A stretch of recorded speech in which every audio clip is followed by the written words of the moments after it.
ଜୀବନର ମୂଳ ଲକ୍ଷ୍ୟ ମନୁଷ୍ୟ କ'ଣ ପାଇଁ ଏ ଧରାପୃଷ୍ଠକୁ ଆସିଛି।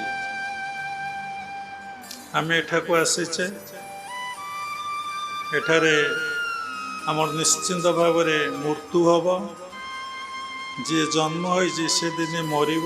ଆମେ କ'ଣ କରୁ ନା ମୃତ୍ୟୁ ବିଷୟରେ ଜାଣିଥାଉ, କିନ୍ତୁ କିଛି ଗୁରୁତ୍ୱ ଦେଉନାହିଁ। ମୃତ୍ୟୁର ରୂପକୁ ଆମେ ଭାବି ପାରୁନେ।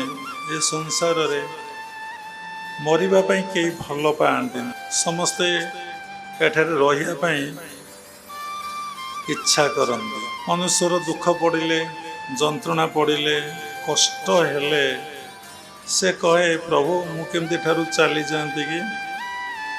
ସେ ଦୁଃଖ ଯନ୍ତ୍ରଣା କଷ୍ଟରେ କଥା କିନ୍ତୁ କହେ, ତାର କିନ୍ତୁ ଆନ୍ତରିକ ନଥାଏ ମୁଁ ଯିବା ପାଇଁ।